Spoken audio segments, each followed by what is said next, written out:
मधुबन के बाबा, मधुबन के बाबा मुरली वाले, आपका क्या कहना, आपका क्या कहना। ओम शांति। आज 14 दिसंबर 2024 के साकार मधुर महावाक्य हैं। आज मीठे मीठे बाप दादा बोले, मीठे बच्चे, तुम्हारे पास मन मना भव और मध्यजी भव के तीक्ष्ण बाण हैं। इन्हीं बाणों से तुम माया पर विजय प्राप्त कर सकते हो। बाबा ने कहा, मीठे बच्चे, तुम्हारे पास मन मना भव और मध्यजी भव के तीक्ष्ण बाण हैं। इन्हीं बाणों से तुम माया पर विजय प्राप्त कर सकते हो। बाबा ने आज प्रश्न पूछा कि बच्चों को बाप की मदद किस आधार पर मिलती है और बच्चे बाप की शुक्रिया किस रूप से मानते हैं। तो उत्तर में बाबा ने समझाया कि जो बच्चे जितना बाप को प्यार से याद करते, उतना बाप की मदद मिलती है। प्यार से बातें करो, अपना कनेक्शन ठीक रखो, श्रीमत पर चलते रहो तो बाप मदद करता रहेगा। बच्चे बाप की शुक्रिया मानते कि बाबा, आप परम धाम से आकर हमें पतित से पावन बनाते हो। आपसे हमें कितना सुख मिलता है और प्यार में आंसू भी आ जाते हैं। ओम शांति। बच्चों को सबसे प्रिय है माँ और बाप, और माँ बाप को फिर बच्चे हैं बहुत प्रिय। तो अब बाप, जिनको त्वमेव माता च पिता कहते हैं, लौकिक माँ बाप को तो कोई ऐसे कह ही ना सके। ये महिमा है जरूर, परंतु किसकी है ये कोई नहीं जानते कि किसके लिए हमने गाया कि तुम ही हो माता पिता, तुम ही हो। बाबा कहते ये कोई नहीं जानते। अगर जाने तो वहां चला जाए और बहुतों को ले भी जाए, परंतु ड्रामा की भावी ही ऐसी है कि किसी को पता ही नहीं चलेगा। तो जब ड्रामा पूरा होता है तब ही आते हैं। बाबा कहते ड्रामा का भावी ही ऐसा है, जब ड्रामा में होगा तभी आएंगे। आगे मूवी नाटक होते थे ना, तो जब नाटक पूरा होता था तो सभी एक्टर्स स्टेज पर खड़े हो जाते थे।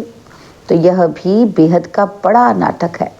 तो यहाँ भी सारा बच्चों की बुद्धि में आना चाहिए कि सत्युग, त्रेता, द्वापर, कलयुग, तो ये सारी सृष्टि का चक्र है।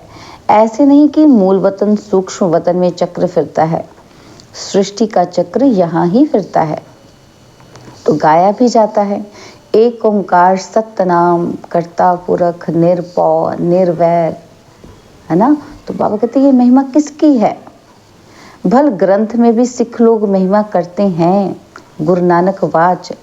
तो अब ये एक ओंकार, ये तो उस एक निराकार परमात्मा की ही महिमा है, परंतु यह लोग परमात्मा की महिमा को भूल गुरु नानक की महिमा करने लगते हैं। सतगुरु भी नानक को समझ लेते हैं। वास्तव में सृष्टि भर में महिमा जो भी है उस एक की ही है और कोई की महिमा है नहीं। और अभी देखो, ब्रह्मा में अगर बाबा की प्रवेशता नहीं होती तो ये कौड़ी तुल्य है। अभी तुम कौड़ी तुल्य से हीरे तुल्य बनते हो। कैसे? परमपिता परमात्मा के द्वारा। अब है पतित दुनिया, ब्रह्मा की रात्रि, और पतित दुनिया में जब बाप आते हैं, जो उनको पहचान लेते हैं वो उन पर कुर्बान जाते हैं। कौन कुर्बान जाते हैं? बच्चे, जिन्होंने बाप को पहचान लिया। तो बाबा कहते आज की दुनिया में तो बच्चे भी धुंधकारी बन पड़ते हैं। देवताएं कितने अच्छे थे, अभी वह पुनर्जन्म लेते लेते तमो प्रधान बन गए हैं। सन्यासी भी पहले बहुत अच्छे थे, पवित्र थे, भारत को मदद देते थे। भारत में अगर पवित्रता ना होती तो काम चिता पर जल जाए। सतयुग में काम कटारी होती ही नहीं। इस कलयुग में सब काम चिता के कांटों पर बैठे हुए हैं। सतयुग में तो ऐसे नहीं कहेंगे, वहाँ ये पॉइजन होता ही नहीं। कहते हैं ना, अमृत छोड़ विष काहे को खाए। विकारी को ही पतित कहा जाता है। आजकल मनुष्य तो देखो 10-12 बच्चे पैदा करते रहते हैं, कोई कायदा ही नहीं रहा है। सतयुग में जब बच्चा पैदा होता है तो पहले से ही साक्षात्कार होता है। शरीर छोड़ने के पहले भी साक्षात्कार होता है कि हम ये शरीर छोड़ जाकर बच्चा बनूंगा। और एक ही बच्चा होता है, जास्ती नहीं। लामुजीब चलता है। वृद्धि तो होनी है ज़रूर, परंतु वहाँ विकार होता नहीं। बहुत पूछते हैं तब वहाँ पैदाइश कैसे होती है ना। तो बाबा कहते हैं अगर वहाँ लॉ नहीं होता तो तब पूछते हैं कि पैदाइश कैसे होगी। तो बोलना चाहिए वहाँ योग बल से सब काम होता है। योग बल से ही हम सृष्टि की राजाई लेते हैं और बाहुबल से सृष्टि की राजाई नहीं मिल सकती। बाबा ने समझाया है अगर क्रिश्चियन लोग आपस में मिल जाएं तो सारी सृष्टि का राज्य ले सकते हैं, परंतु आपस में मिलेंगे नहीं। लॉ नहीं कहता। इसलिए दो बिल्ले आपस में लड़ते हैं तो माखन तुम बच्चों को मिल जाता है। श्री कृष्ण के मुख में माखन दिखाया है। यह सृष्टि रूपी माखन है। बेहद का बाप कहते हैं यह योग बल की लड़ाई शास्त्रों में गाई हुई है, बाहुबल की नहीं। उन्होंने फिर हिंसक लड़ाई शास्त्रों में दिखा दी है। उनसे अपना कोई संबंध नहीं है। पांडवों कौरवों की लड़ाई है नहीं। यह अनेक धर्म 5000 वर्ष पहले भी थे जो आपस में लड़कर विनाश हुए। पांडवों ने देवी देवता धर्म की स्थापना की। यह है योग बल जिससे सृष्टि का राज्य मिलता है। माया जीत जगत जीत बनते हैं। सत्युग में माया रावण होता नहीं।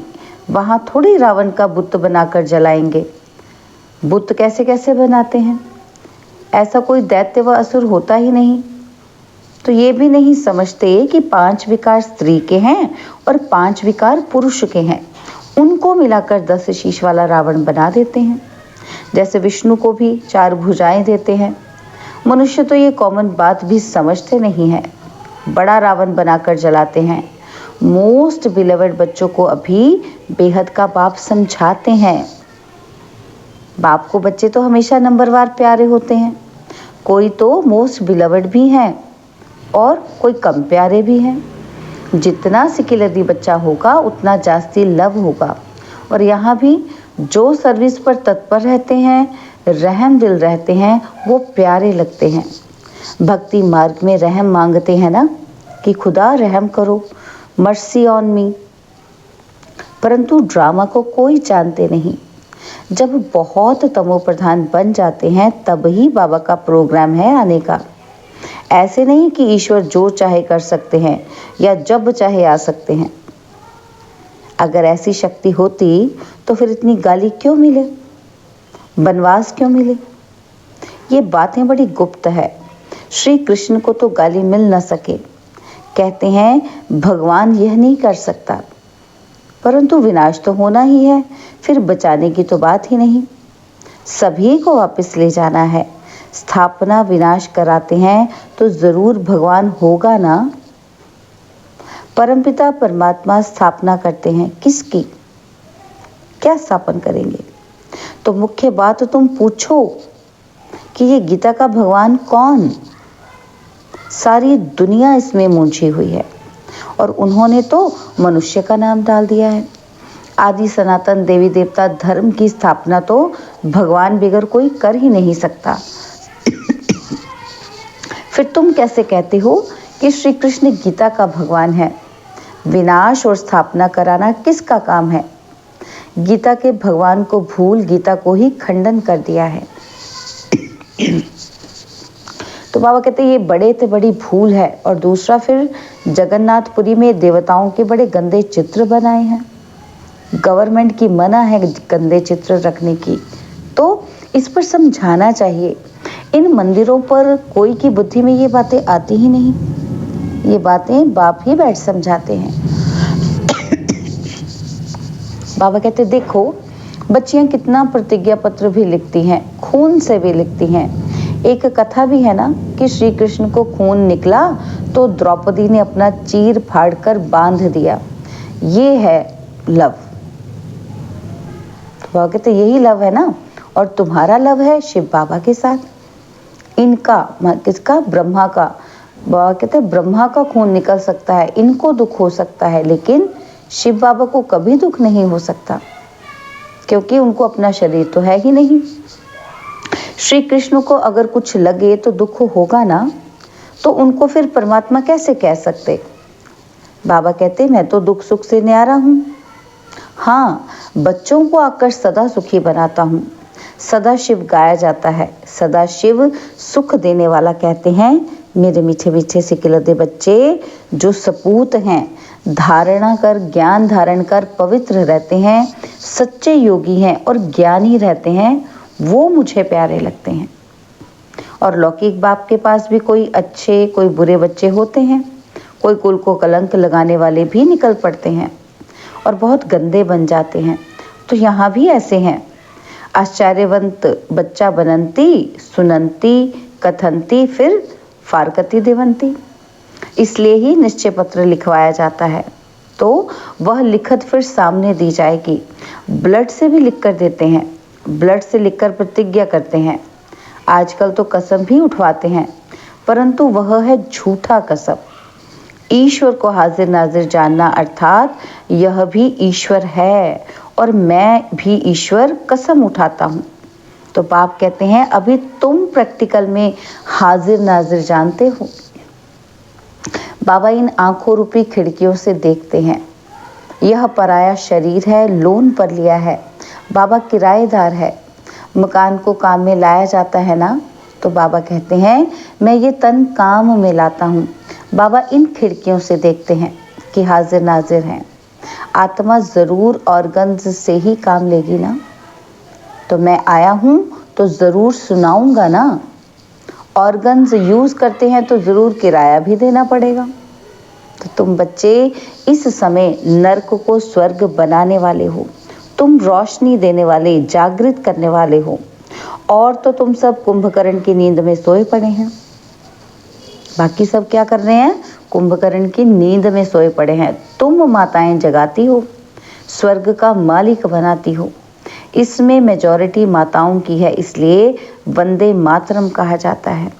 भीष्म पितामह आदि को भी तुमने ही बाण मारे हैं। मन मना भव मध्याजी भव का बाण कितना सहज है। इन्हीं बाणों से तुम माया पर भी जीत पा लेते हो। तुम्हें एक बाप की याद, एक की श्रीमत पर ही चलना है। बाप तुम्हें ऐसे श्रेष्ठ कर्म सिखलाते हैं जो 21 जन्म कभी कर्म कूटने की दरकार ही ना पड़े। तुम एवर हेल्दी एवर वेल्दी बनते हो। अनेक बार तुम स्वर्ग के मालिक बने हो, राज्य लिया और फिर गवाया है। तुम ब्राह्मण कुलभूषण ही हीरो हीरोइन का पार्ट बजाते हो। ड्रामा में सबसे ऊंच पार्ट तुम बच्चों का है। तो ऐसे ऊंच बनाने वाले बाप के साथ बहुत लव चाहिए। बाबा आप कमाल करते हो, ना मन ना चित्त हमको थोड़ी पता है कि हम सो नारायण थे। बाबा कहते हैं तुम सो नारायण अथवा सो लक्ष्मी देवी देवता थे और फिर पुनर्जन्म लेते लेते असुर बन गए हो। अभी फिर पुरुषार्थ कर वर्षा पाओ। जितना जो पुरुषार्थ करते हैं साक्षात्कार होता रहता है। राजयोग एक बाप ने ही सिखलाया था। सच्चा सच्चा सहज राजयोग तो तुम अभी सिखला सकते हो। तुम्हारा फर्ज है बाप का परिचय सबको देना। सभी निधन के बन पड़े हैं। यह बातें भी कल्प पहले वाले कोटों में कोई ही समझेंगे। बाबा ने समझाया है, सारी दुनिया में महान मूर्ख देखना हो तो यहाँ देखो। बाप जिनसे 21 जन्म का वर्षा मिलता उनको भी फारकती दे देते हैं। यह भी ड्रामा में नूंद है। अभी तुम स्वयं ईश्वर की औलाद हो और फिर देवता, क्षत्रिय, वैश्य, शूद्र की औलाद बनेंगे। अभी आसुरी औलाद से ईश्वरीय संतान बने हो। बाबा परम धाम से आकर पतित से पावन बनाते हैं तो कितना शुक्रिया मानना चाहिए। भक्ति मार्ग में भी शुक्रिया करते रहते हैं, दुख में थोड़ी शुक्रिया मानेंगे। अभी तुमको कितना सुख मिलता है तो बहुत लव होना चाहिए। हम बाप से प्यार से बातें करेंगे तो क्यों नहीं सुनेंगे? कनेक्शन है ना। रात को उठकर बाबा से बातें करनी चाहिए। बाबा अपना अनुभव बतलाते रहते हैं। कौन से? ब्रह्मा बाबा। बाबा कहते हैं मैं बहुत याद करता हूँ। बाबा की याद में आंसू भी आ जाते हैं। हम क्या थे और बाबा ने क्या बना दिया। तत्वम। तो बाबा कहते तुम भी वह बनते हो। योग में रहने वालों को बाबा मदद भी देते हैं। आप ही आंख खुल जाएगी खटिया हिल जाएगी। बाबा बहुतों को उठाते हैं तो बेहद का बाप कितना रहम करते हैं। तुम यहाँ क्यों आए हो? क्यों आए हो तुम यहाँ? कहते हो बाबा भविष्य में श्री नारायण को वरने की शिक्षा पाने आए हैं, और अथवा लक्ष्मी को वरने के लिए ये इम्तिहान पास कर रहे हो। तो बाबा कहते कितना वंडरफुल स्कूल है, कितनी वंडरफुल बातें हैं। तो बाबा कहते ये तो बड़ी यूनिवर्सिटी है, परंतु गॉडली यूनिवर्सिटी नाम रखने नहीं देते हैं। एक दिन जरूर मानेंगे, आते रहेंगे, कहेंगे कारोबार और ये कितनी बड़ी यूनिवर्सिटी है। बाबा तो अपने नयनों पर बिठाकर तुमको पढ़ाते हैं, कहते हैं तुमको स्वर्ग में पहुंचा देंगे। तो ऐसे बाबा से कितनी बातें करनी चाहिए। फिर बाबा बहुत मदद करेंगे, जिनके गले घुटे हुए हैं उनका ताला खोल देंगे। रात को याद करने से बहुत मज़ा आएगा। बाबा अपना अनुभव बतलाते हैं कि मैं कैसी बातें करता हूँ अमृत वेले। बाप बच्चों को समझाते हैं खबरदार रहना, कुल को कलंकित नहीं करना, 5 विकार दान में देकर फिर वापस नहीं लेना। अच्छा, मीठे मीठे सिकिलदे बच्चों प्रति माता पिता बाप दादा का याद प्यार और गुड मॉर्निंग। रूहानी बाप की रूहानी बच्चों को नमस्ते। हम रूहानी बच्चों की रूहानी बाप दादाजी को दिलवा जान सिकवा प्रेम से नमस्ते। ओम शांति। प्यारे बाबा, मीठे बाबा, मेरे बाबा, शुक्रिया बाबा, शुक्रिया बाबा, शुक्रिया। धारणा के लिए मुख्य सार है। पहला पॉइंट है, बाप का प्रिय बनने के लिए रहमदिल बन सर्विस पर तत्पर रहना है। सपूत आज्ञाकारी बन सच्चा योगी व ज्ञानी बनना है। और सेकंड पॉइंट है, अमृत वेले उठ बाप से बहुत मीठी मीठी बातें करना है, बाप का शुक्रिया मानना है, बाप की मदद का अनुभव करने के लिए मोस्ट बिलवेड बाप को बड़े प्यार से याद करना है। बाबा ने आज हमें वरदान दिया, सदा उमंग उत्साह में रह, मन से खुशी के गीत गाने वाले अविनाशी खुश नसीब भव। सदा उमंग उत्साह में रह, मन से खुशी के गीत गाने वाले अविनाशी खुश नसीब भव। आप खुश नसीब बच्चे अविनाशी विधि से अविनाशी सिद्धियां प्राप्त करते हो। आपके मन से सदा वाह वाह की खुशी के गीत बजते रहते हैं। वाह बाबा, वाह तकदीर, वाह मीठा परिवार, वाह श्रेष्ठ संगम का सुहावना समय, हर कर्म वाह वाह है। इसलिए आप अविनाशी खुश नसीब हो। आपके मन में कभी वाय वाय नहीं आ सकता। वाय के बजाय वाह वाह और आई के बजाय बाबा बाबा शब्द ही आता है। स्लोगन है, जो संकल्प करते हो उसे अविनाशी गवर्नमेंट की स्टैंप लगा दो तो अटल रहेंगे। जो संकल्प करते हो उसे अविनाशी गवर्नमेंट की स्टैंप लगा दो तो अटल रहेंगे। ओम शांति।